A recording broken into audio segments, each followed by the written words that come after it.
مقدس میں ارشاد فرماتا ہے کہ اللہ کے کچھ بندے ایسے ہیں کہ اللہ تعالیٰ ان سے راضی ہے اور وہ اللہ تعالیٰ سے راضی ہے. ان بندوں کی فہرست بہت ہی طویل ہے، بہت کثیر لوگ ان بزرگان دین کی لسٹ میں آتے ہیں. اور صحابہ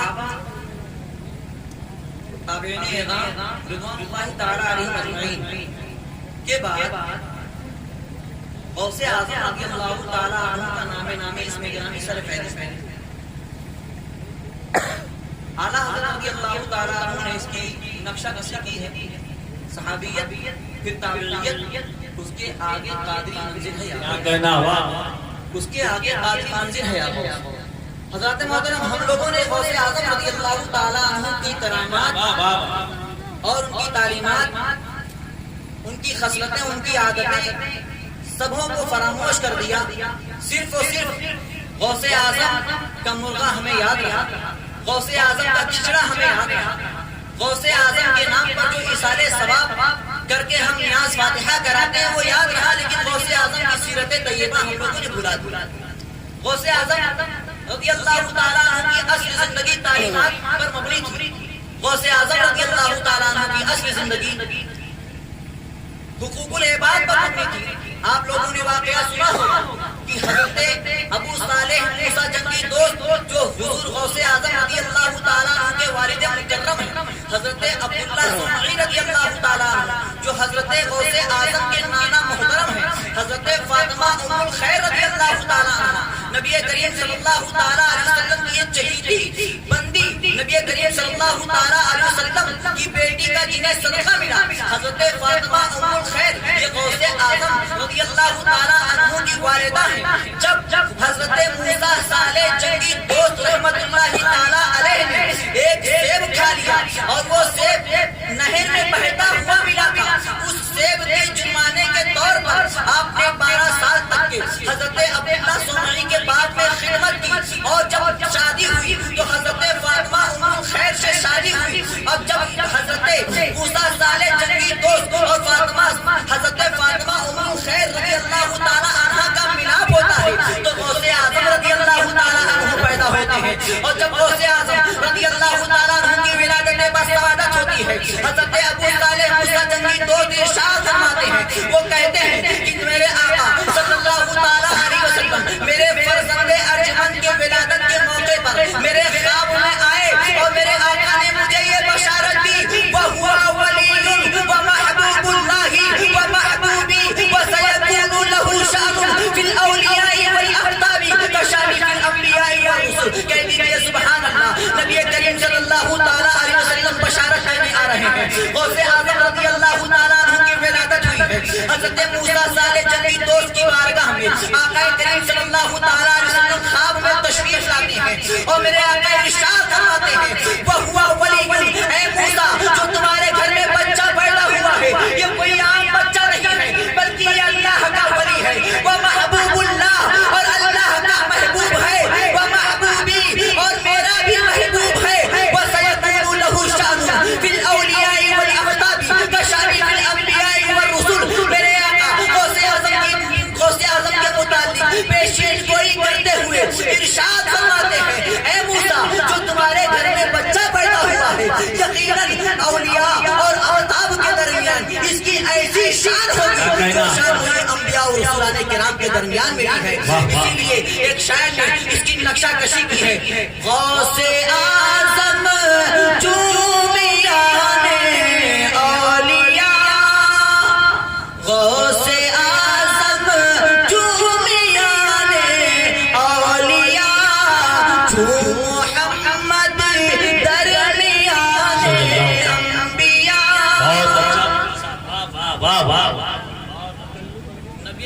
صلی اللہ تعالیٰ علیہ وسلم نے غوث اعظم رضی اللہ تعالیٰ عنہ کی ولادت بسعادت کے موقع پر ہی یہ بشارت دی، وَهُوَ وَلِيٌّ.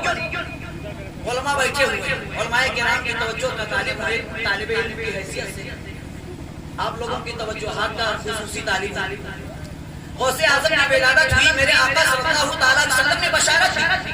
حضرات محترم جسے میرے آقا ولی کہہ دے، جسے میرے آقا محبوبی کا لقب دے دے، یعنی میرے آقا کا جو محبوب ہو جائے، جو میرے آقا کا پسندیدہ ہو جائے، میرے آقا کا جو برگزیدہ ہو جائے، تو یقیناً دنیا چاہے کتنا بھی مٹانا چاہے غوث اعظم کا تذکرہ نہیں مٹے گا، سرکار غوث الورا کا جلسہ نہیں مٹے گا۔ تو دبائے کہ کسی، تو مٹائے کہ کسی کے، نہ مٹا ہے نہ مٹے جب بڑھائے تجھے اللہ تعالیٰ۔ حضرات محترم آپ لوگوں نے ایک واقعہ بہت سنا ہوگا کہ غوث اعظم رضی اللہ تعالیٰ عنہ نے یہ فرمایا ہے، میرے آقا غوث اعظم نے فرمایا قدمی ہادی علی رقبت کل ولی اللہ۔ غوث اعظم بغداد کی زمین پر جلوہ افروز ہے اور ارشاد فرماتے ہیں میرا قدم تمام اولیاء کی گردنوں پر ہے۔ اب میں آپ لوگوں کے سامنے ایک بات عرض کرنا چاہوں گا، اہل اسٹیج کی توجہ کا خصوصی طالب ہوں۔ آقا غوث الورا نے ارشاد فرمایا قدمی ہادی علی کل رقبت ولی اللہ، علی رقبت کل ولی اللہ، میرا قدم تمام اولیاء کی گردن پر ہے۔ آقا غوث اعظم کو یہ پاور کہاں سے ملتا ہے؟ آقا غوث اعظم کو یہ اختیار کہاں سے ملتا ہے کہ آقا غوث اعظم نے بغداد کی زمین پر بیٹھ کر یہ اعلان فرمایا کہ میرا قدم تمام اولیاء کی گردن پر ہے۔ آئیے میں آپ لوگوں کو بتاؤں، ہم لوگ ہیں کہ تعلیمات نبی سے بہت کوسوں دور ہیں، ہم لوگ ہیں کہ بڑوں کا ادب نہیں کرتے ہیں، چھوٹوں پر شفقت نہیں کرتے ہیں۔ میرے آقا ارشاد فرماتے ہیں بل لم یرحم صغیرنا ولم یعقل کبیرنا فلیس منا، جو بچوں پر رحم نہ کرے، بڑوں کی عزت نہ کرے، وہ ہم میں سے نہیں ہے۔ آقا غوث اعظم کی تعلیمات سے ہمیں بڑوں کا ادب سیکھنے کا موقع ملتا ہے، آقا غوث اعظم کی تعلیمات سے چھوٹوں پر شفقت کرنے کا موقع ملتا ہے۔ آئیے آپ لوگوں کو یہ نکتہ بتا دیتا ہوں، غوث اعظم نے ارشاد فرمایا قدمی ہادی علی رقبت کل ولی اللہ، میرا قدم تمام اولیاء کی گردن پر ہے۔ اب ایک یہاں سے یہ ہمیں نکتہ سمجھنا ہے کہ آقا غوث اعظم کو یہ جذبہ کہاں سے ملا، یہ اختیار کہاں سے ملا، یہ پاور کہاں سے ملا۔ آقا غوث اعظم کو یہ پاور حقیقت میں حسن ادب کی بنیاد پر ملا ہے، حسن تعلیم کی بنیاد پر ملا ہے۔ ایک واقعہ ہے جو جواہر الاخلال شریف میں موجود ہے، علامہ مولا علی قاری رحمۃ اللہ تعالیٰ علیہ نے خلائق الجواہر میں یہ واقعہ نقل کیا ہے۔ خصوصی توجہ سے یہ واقعہ سماعت فرمائے۔ میرے آقا غوث اعظم کے دور میں ایک غوث، ایک ولی، ان ولی کی کرامت یہ تھی کہ ایک جگہ پر بیٹھے بیٹھے فوراً کھائے۔ آقا غوث اعظم کے دو ساتھی، ایک کا نام تھا ابن السقا اور ایک کا نام تھا سعید بن عصفور، یہ شوافع کے بہت بڑے امام گزرے ہیں۔ اور آقا غوث اعظم ان تینوں نے ارادہ یہ کیا کہ چلیے اس غوث سے ملتے ہیں جو جگہ پہ موجود رہتے غائب ہو جاتے ہیں۔ حضرات محترم خصوصی توجہ سے سنیے، آقا غوث اعظم اپنے ان دو ساتھیوں کے ساتھ اس ولی کی زیارت کے لیے جاتے ہیں۔ اس ولی کی زیارت کے لیے یہ تین احباب جا رہے ہیں۔ ابن السقا نے یہ دل میں ارادہ کیا کہ میں اس ولی سے بہت ہی مشکل سوال کروں گا، اتنا مشکل سوال کروں گا کہ وہ جواب نہیں دے پائیں گے۔ علامہ سعید بن عصفور نے اپنے دل میں یہ ارادہ کیا کہ میں اس ولی سے سوال کروں گا اور جواب کا انتظار کروں گا۔ اور غوث اعظم رضی اللہ تعالیٰ عنہ کے حسن ادب پر قربان جائیے، غوث اعظم کی تعلیمات پر قربان جائیے۔ آقا غوث اعظم نے اپنے دل میں ارادہ کیا اور زبان سے یہ فرمایا کہ میں اس غوث کی بارگاہ میں جا کر سوال نہیں کروں گا اور نہ ہی جواب کا انتظار کروں گا، بلکہ میں وہاں جا کر ان کے چہرے منور کی زیارت کروں گا، ان کی بارگاہ میں ادب کے ساتھ پیش آؤں گا۔ اللہ اکبر، یہ تینوں پہنچتے ہیں اور ولی موجود رہتے ہیں۔ وہ ولی، اس ولی نے رضی اللہ تعالیٰ عنہ، اس ولی نے ابن السقا کی طرف متوجہ ہو کر ارشاد فرمایا انی لارا نارا الکفر تلتہب فی وجہک۔ اے ابن السقا، تو مجھ سے سوال کرنے آیا ہے کہ میں ایسا سوال کرے گا کہ میں اس کا جواب نہ دے سکوں، تو سنو تمہارا سوال یہ ہے اور اس کا جواب یہ ہے۔ سعید بن عصفور کی طرف متوجہ ہو کر ارشاد فرماتے ہیں اے ابن عصفور، تم مجھ سے سوال کرو گے، اس کے جواب کا انتظار کرنا چاہتے ہو، تو سنو تمہارا سوال یہ ہے اور اس کا جواب یہ ہے۔ لیکن جب آقا غوث الورا کی باری آتی ہے، ہمارے سرکار و سردار تاجدار ولایت کی باری آتی ہے، بدر الابدال کی بات آتی ہے، قطب الاحداث کی بات آتی ہے، تو میرے آقا غوث الورا سے وہ ولی ارشاد فرماتے ہیں ارضیت اللہ بحسن ادبک یا بنی، ارضیت اللہ بحسن ادبک، ارضیت اللہ ورسولہ بحسن ادبک۔